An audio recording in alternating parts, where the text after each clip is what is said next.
17 years had passed since Beatrice last saw the magical winter garden. After her tongue had healed, as much as it was ever going to. She'd tried to speak of it a couple of times, but no one had ever believed her. Even the black apple trees did not convince her father, who insisted the strange seeds must have been dropped by passing birds flying in from abroad. When Beatrice persisted with her tales, he finally sent for doctors who talked of unsound minds, female hysteria, and trauma brought on by grief. The treatments seemed more like punishments, so Beatrice retracted her story, admitting that she'd made it all up for attention. Anything to make the doctors go away, to escape their penetrating gazes, pitiless and cold-eyed as reptiles. The garden would simply have to remain a treasured memory for her, one that she occasionally took out to silently marvel over, holding it as carefully as one of her beloved children's books filled with fairy tales and happy endings. That afternoon, she sat in the white drawing room of Raven Hall, frowning down at the blood opal on her ring finger. Her fiancé, Eustace Hamilton, Duke of Chalkley, had placed it there when he made her the envy of all her acquaintances 4 months ago, but still she was not accustomed to it, found its weight strange and unwelcome, like a devil's eye staring insolently back at her. "The bad luck stone," her lady's maid had whispered, looking aghast when she first saw it.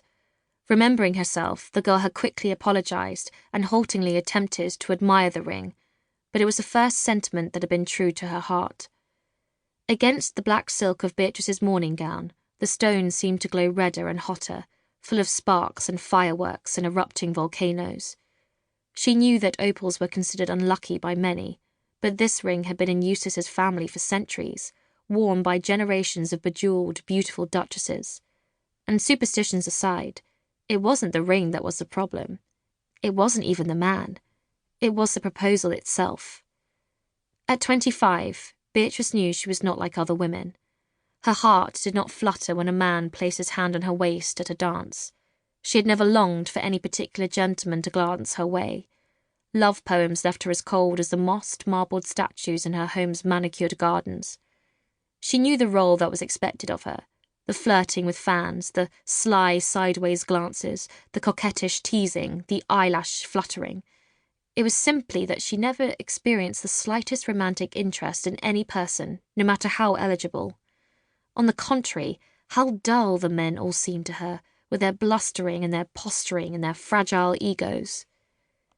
As suitors went, Eustace was as close to perfection as it was possible to be, a fact that Beatrice's aunt had pointed out to her on more than one occasion. Not only was he charming, handsome, wealthy and titled, but he treated Beatrice with perfect courtesy and came from one of the most noble families in England. It would be hard to marry any higher without marrying an actual prince, and nobody seemed to care that Beatrice had never wanted the prince in the fairy tale, that she'd always been more enamoured with the cursed frogs and poisonous mushrooms and wicked fairies. Since she'd been very small, it had seemed perfectly and painfully self-evident to Beatrice that a man could not possibly compare with the fascination of a mushroom. He could not distract from the joy of studying, dissecting, and cataloguing the various types of fungi, or from the delight of painstakingly creating highly detailed and accurate botanical illustrations.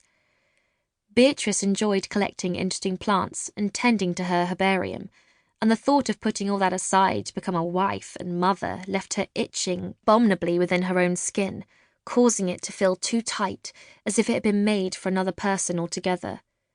Regret burned in her stomach, as hot and black as a lump of smouldering coal. The match was a mistake. She knew that in her bones. She'd been an unwilling participant from the start. But the marriage had been organised by her aunt and Eustace's mother, and it seemed that Beatrice was to have no say in the matter at all. She'd tried to explain how she felt to her father when the proposal was first made, but it was hopeless. Perhaps things would have been different if her mother had still been alive. She had never minded Beatrice's lack of poise, her plain features, her social awkwardness, her stammering, her fascination with mushrooms. She had seemed to accept Beatrice for who she truly was. But her father was a different matter. "A young woman needs a husband, Beatrice," he'd said. "I beg you, don't be unnatural.